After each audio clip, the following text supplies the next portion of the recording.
Առաջին լրատվականը շարունակում է աշխատանքը բարև ձեզ 3 Եվրոպայի խորհրդի խորհրդարանական վեհաժողովը ընդունեց հումանիտար իրավիճակը Լեռնային Ղարաբաղում բանաձևը եւ համանուն խորհրդատվությունը բանաձևը դատապարտում է 2023 թվականի սեպտեմբերի 19-ին Լեռնային Ղարաբաղի դեմ Ադրբեջանի ռազմական գործողությունները Վեհաժողովն արձանագրել է, որ Լեռնային Ղարաբաղի գրեթե ամբողջ բնակչությունը լքել է իր հայրենիքը ֆիզիկական ոչնչացման վտանգի եւ Ադրբեջանի կառավարության երկարամյա հայատյաց քաղաքականության պատճառով արձանագրել է, որ առկա են էթնիկ զտումների իրականացման հիմնավոր կասկածներ։ Վեհաժողովը նաև նշում է, որ էթնիկ զտումների իրականացումը որպես ռազմական կամ մարդկության դեմ հանցագործություն կարող է հանգեցնել անհատական քրեական պատասխանատվության։ Ավելին Ադրբեջանի իր պարտավորությունների չկատարման պարագայում վեհաժողովին այլ ընտրություն չի մնա, քան 2024 թվականի Եվրոպայի խորհրդի խորհրդարանական վեհաժողովի առաջին նստաշրջանի ընթացքում վիճարկել Ադրբեջանի պատվիրակության մանդատը։ Սա կնշանակի, որ Ադրբեջանի պատվիրակության մասնակցությունը Եվրոպայի խորհրդի խորհրդարանական վեհաժողովում առնվազն ժամանակավորապես կդադարեցվի։ Կապ ենք հաստատել Ստրասբուրգ, խոսելու ենք Ազգային ժողովի պետաիրավական հարցերի մշտական հանձնաժողովի նախագահ, Եվրոպայի խորհրդի խորհրդարանական վեհաժողովում հայաստանյան պատվիրակության անդամ Վլադիմիր Վարդանյանի հետ։ Պարոն Վարդանյան, բարև ձեզ, շնորհակալ եմ մեզ միանալու համար։ Բարև ձեզ։ Պարոն Վարդանյան, ինչ սպասել այս բանաձևի արդյունքում, գիտենք, որ այս բանաձևը ունի խորհրդատվական նշանակություն, բայց միևնույն ժամանակ սա ահռելի մեծ հնարավորություն է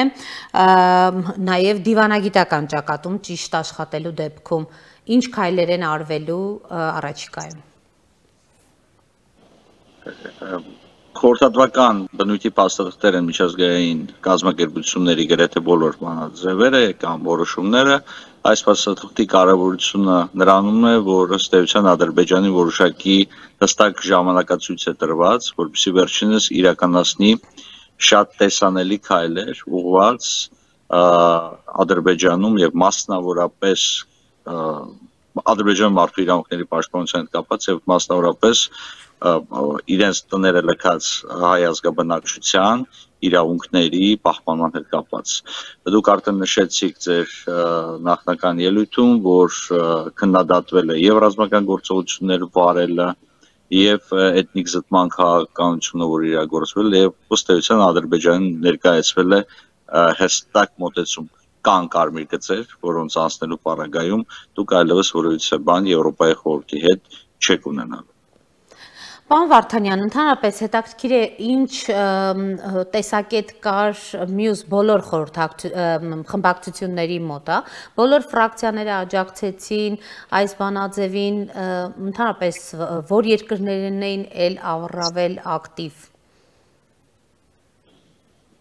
Գիտեք, բացի արդեն ավանդական դարձած երկրներից, որոնք մշտապես Հայաստանի Հանրապետության կողքին են եւ հայանպաստ բանաձևեր են սատարում, այս անգամ մենք ունեցանք շատ հետաքրքիր իրավիճակ, երբ կարծես թե նույնիսկ զարմանալի եղանակով այս կամ այն երկրներ, որոնք երբեք չեն դիտարկվել որպես հայանպաստ դիրքորոշում ունեցող, քվեարկեցին Հայաստանի Հանրապետության եւ հայանպաստ բանաձևի օգտին։ Ինչ վերաբերում է քաղաքական խմբերին, նախորդ մեր հարցազրույցում արդեն իսկ ասել էի, որ կա առավել քան լայն կոնսենսուս եւ համախմբվածություն այս հայանպաստ բանաձևի շուրջ։ Ի վերջո չպետք է մոռանանք, որ այն փոփոխությունները, որոնք նախատեսվեցին բանաձևում կապված Ադրբեջանի նկատմամբ որոշակի սանկցիաներ կիրառելու հետ, դրանք նախաձեռնվել էին բոլոր քաղաքական խմբերի ղեկավարների աջակցությամբ, բացառությամբ կոնսերվատորների խումբը, որտեղ ադրբեջանցիները եւ ադրբեջանական պատվիրակությունը բավականին մեծ դերակատարություն ունի։ Սա նշանակում է, որ բոլոր քաղաքական խմբերի միասնական դիրքորոշումներ, որ կան կարմիր գծեր եւ Ադրբեջանը եթե չի խախտել այդ կարմիր գծերը, արդեն իսկ որոշ պատվիրակների կարծիքով արդեն իսկ շուտվանից խախտել է, ապա եթե մինչեւ հունվար ամիս որոշակի բնույթի շատ տեսանելի փոփոխություններ չլինեն, ապա Ադրբեջանը կսկսի մի գործընթացի մաս կազմել, որը վերաբերում է, որը ենթադրում է շատ հստակ եւ շատ կոշտ մոնիտորինգ երկում տեղի ունեցող իրադարձությունների եւ խոսքը գնում է Ադրբեջանի պատվիրակության ձայնի զրկելու հնարավորության մասին, նրանց այսպես կոչված լիազորությունները չհաստատելու մասին, իսկ հունվարյան նստաշրջանը Ադրբեջանի համար ունի կարևոր նշանակություն, որովհետեւ քննարկվելու է դեպի իշխանությունն չի դավաճանում Ադրբեջանի մոնիտորինգային զեկույցը, իսկ չմասնակցել կոպետության վերաբերյալ զեկույցի քննարկմանը, որովհետև դու զրկված ես ձայնի իրավունքից եւ հնարավորություն չունես ակտիվ մասնակցություն ունենալ, լավագույն դիվանագիտական ուղին չէ։ Հիմա Ադրբեջանը պետք է գործողություններ ձեռնարկի, բայց ես կրկին եւս մեկ անգամ պետք է նշեմ, որ Եվրոպայի խորհրդում ոչ միայն կար հստակ եւ կոշտ քննադատություն Ադրբեջանի նկատմամբ, այլ նաեւ կար լրջագույն ինքնակննադատություն առ այն, որ մենք Եվրոպայի խորհրդի պաշտոնատար անձին չկարողացան ըստ էության շատ հստակ գնահատել իրավիճակը եւ ավելի շուտ գործողություններ ձեռնարկել, որտեղ եւս մեկ անգամ պետք է կրկնենք եւ այս քննարկումը եւ լսումները եւ ամբողջ այս փաթեթը սկսվել էր շրջանառության մեջ էր դրվել իրավական կոմիտեում, ինչպես արդեն նշել եմ, շատ ավելի վաղ, քան տեղ ունեցավ Ադրբեջանի ռազմական ագրեսիան վերջի Լեռնային Ղարաբաղի նկատմամբ եւ տեղի ունեցավ բնակչության ամբողջական արտագաղթը կամ բռնի տեղահանությունը Արցախից։ Պարոն Վարդանյան, ընդհանրապես մեր նպատակը Եվրոպայի խորհրդի խորհրդարանական վեհաժողովից Ադրբեջանի պատվիրակությանը դուրս դնելն է, նկատի ունեմ, չէ՞ որ հենց այդ կառույցում Ադրբեջանի լինելը ձեռնտու է Հայաստանին հենց նաև ճնշումներ գործադրելու առումով Ադրբեջանի նկատմամբ։ Իրենք մենք չենք ուզում օգտագործել Եվրոպայի խորհուրդը որպես ճնշման գործիք, դրա հետ զուգահեռ մենք հստակ հասկանում ենք, որ իրավունքների պաշտպանությունը, ժողովրդավարությունը եւ իրավունքի գերակայության ապահովումը դա այն կարևոր հիմնասյուներն են, որոնք թույլ են տալիս ապահովել խաղաղությունը Հարավային Կովկասում։ Ի վերջո ժողովրդավարական պետությունները միմյանց հետ չեն պատերազմում, սպառնալիքների լեզվով իրար հետ չեն խոսում, ժողովրդավարական երկրներում չկան քաղբանտարկյալներ, չկան հետապնդումներ եւ այլն։ Եվ Ադրբեջանի կողմից այս ժողովրդավարական ուղուն վերադառնալը, եթե իհարկե տեսականորեն դա հնարավոր է, մարդու իրավունքների հարցում իրենց հանձնարարությունները կատարելը եւ իրավունքի գերակայությունը ապահովելը կլինեն հենց այն կարևոր նպատակները, որոնց մենք կուզենանք հասնենք, որովհետեւ այդ նպատակներին հասնելով մենք կարողանանք երաշխավորենք մեր երկրի եւ մեր տարածաշրջանի անվտանգությունը։ Պարոն Վարդանյան, Ադրբեջանին նաև կոչ է արվում ազատ արձակել Լեռնային Ղարաբաղի բոլոր կալանավորված ներկայացուցիչներին, ինչպես նաև Ադրբեջանում պահվող բոլոր հայ ռազմագերիներին։ Ինչ հնարավորություններ կան այս դեպքում։ Մենք գիտենք տևական ժամանակ ռազմագերիների հետ կապված որևէ առաջընթաց չունենք, եւ եթե առաջ գոնե փոքր խմբերով 4-5 հոգով 2-1 վերադարձ լինում էր, հիմա կարծեք թե ամիսներ շարունակ այդ գործընթացն էլ չկա։ Ինչ հնարավորություններ է ստեղծում